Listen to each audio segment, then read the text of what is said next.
Numa manhã de meados de abril, marcada pela umidade do solo e pelo nevoeiro denso que caracteriza a frente leste da Ucrânia, ocorreu um dos confrontos blindados mais rápidos e decisivos registrados na atual fase do conflito. Este evento, tecnicamente classificado como um encontro de combate fortuito, ou Meeting Engagement, teve lugar na designada Zona Cinzenta, o território disputado entre as linhas defensivas ucranianas e russas. A Zona Cinzenta não é uma linha estática, mas sim um espaço de manobra contínua, onde patrulhas, elementos de reconhecimento e colunas de reabastecimento de ambos os lados operam sob risco constante. Naquela manhã, as condições táticas eram ditadas pelo degelo da primavera, que transforma terrenos agrícolas em armadilhas de mobilidade, limitando o movimento de veículos pesados a estradas rurais elevadas. Foi numa curva de 90 graus de uma destas vias que duas forças blindadas convergentes se encontraram a uma distância de apenas 300 metros, sem qualquer aviso prévio, apoio de artilharia ou inteligência de suporte. A coluna ucraniana era composta por 3 unidades: um carro de combate principal T-64BV na vanguarda, seguido por 2 veículos de combate de infantaria BMP-2, transportando esquadrões de infantaria mecanizada. Esta configuração é o padrão operacional ucraniano para patrulhas na Zona Cinzenta, equilibrando o poder de fogo com a capacidade de desembarque de infantaria para a segurança de flancos. Em sentido oposto, a força russa apresentava uma superioridade numérica e tecnológica inicial, contando com 5 veículos, 2 carros de combate T-72B3 na frente e 3 veículos de combate de infantaria BMP-3. Estima-se que a coluna russa transportasse cerca de 65 operacionais, sugerindo uma missão de reconhecimento em força ou um reabastecimento crítico de posições avançadas. O fator determinante para o desfecho deste confronto, que durou apenas 9 minutos, foi a prontidão das tripulações. Em ambos os lados, os comandantes operavam com as escotilhas abertas, observando diretamente o terreno. No entanto, a uma distância de 300 metros, onde um projétil de tanque percorre a distância até ao alvo em cerca de 1 segundo, a vantagem competitiva residia exclusivamente na velocidade de transição da observação para a ação. O que se seguiu foi uma demonstração da eficácia do treino reflexivo ucraniano contra a doutrina rígida russa, resultando na destruição total da coluna russa em menos de 10 minutos, enquanto a unidade ucraniana manteve a sua capacidade operacional quase intacta. O núcleo dos acontecimentos teve lugar às 8h23, hora local, quando os veículos de vanguarda de ambas as colunas completaram a curva de forma simultânea. Neste momento de aquisição mútua, a distância de 300 metros anulou qualquer vantagem estratégica prévia, transferindo o desfecho para a capacidade de resposta reflexiva das tripulações. Segundo os registros táticos, o comandante do T-64BV ucraniano iniciou o comando de fogo antes mesmo de o seu processo cognitivo completar a análise deliberada da ameaça. Uma resposta treinada para comprimir o tempo de reação de 5 para menos de 3 segundos. O primeiro projétil ucraniano atingiu o T-72B3 russo na placa do Glácio aos 14 segundos do minuto 8h23. O impacto imobilizou o veículo e, em menos de 40 segundos, as explosões secundárias do sistema de carregamento automático consumiram o tanque. O comandante russo, embora tenha avistado a coluna ucraniana no mesmo instante, seguia a doutrina de reportar o contacto antes de abrir fogo.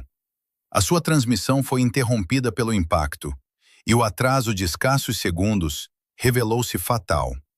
8 segundos após o primeiro disparo, às 8h23 e 22 segundos, o T-64BV ucraniano disparou o seu segundo projétil, atingindo a lagarta esquerda do segundo tanque russo, um T-72B3 que avançava logo atrás do primeiro.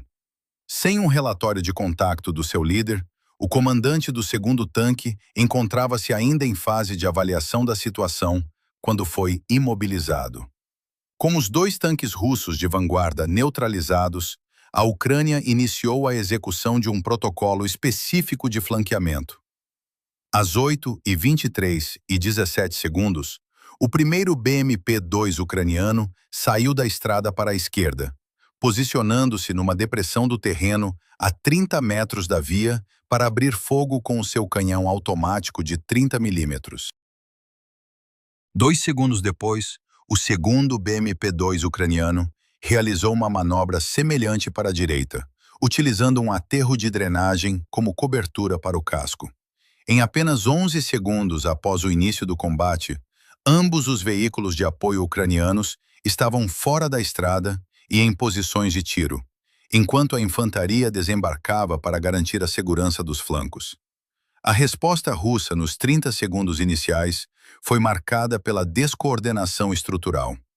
Os 3 BMP-3 que seguiam na coluna viram o seu avanço bloqueado pelos tanques em chamas, numa estrada elevada, ficando expostos a fogo vindo de 3 direções diferentes. Sem comunicações claras, cada comandante de veículo tomou uma decisão independente e isolada. O primeiro BMP-3 tentou recuar em marcha atrás pela estrada, mantendo uma trajetória linear previsível. Foi atingido na blindagem traseira, mais fina, por fogo de 30 milímetros do primeiro BMP-2 ucraniano, às 8h25. O segundo BMP-3 tentou manobrar para fora da estrada, para o campo à esquerda, mas ficou imediatamente atolado no solo macio de Abril após percorrer apenas 45 metros. Imobilizado na lama, o veículo foi destruído por rajadas laterais do segundo BMP-2 ucraniano. O terceiro e último veículo russo optou por permanecer na estrada e responder ao fogo, visando o T-64BV ucraniano. Embora tenha demonstrado tenacidade ao danificar um bloco de visão e um lançador de granadas de fumo do tanque ucraniano, a sua posição estática na estrada tornou-o um alvo fácil para a infantaria ucraniana, que já tinha progredido pelos flancos.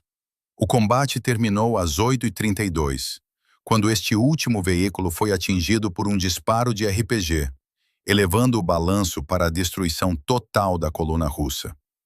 O balanço final do confronto de 9 minutos na zona cinzenta apresenta números que evidenciam uma disparidade acentuada na eficácia de combate entre as duas forças.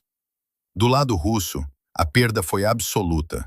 2 tanques T-72B3 e 3 veículos de combate de infantaria BMP-3 foram totalmente destruídos.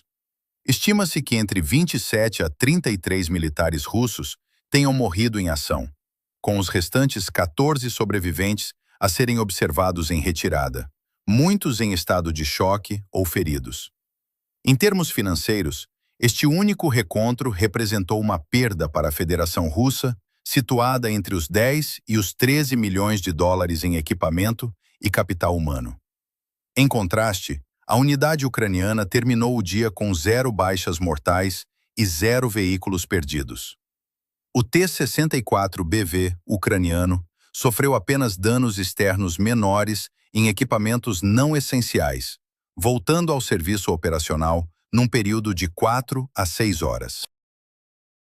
A única baixa ucraniana foi um soldado de infantaria ferido por estilhaços, que retornou ao serviço ativo apenas 48 horas depois.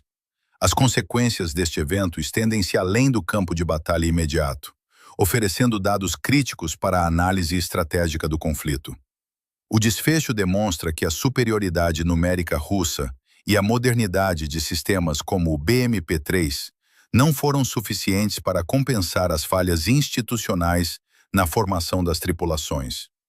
A tendência russa para priorizar o reporte de contacto antes da ação e a falta de coordenação entre veículos em situações de estresse extremo revelam uma cultura de comando rígida que penaliza a iniciativa individual. Por outro lado, o sucesso ucraniano é o resultado direto de um ciclo de aprendizagem acelerado.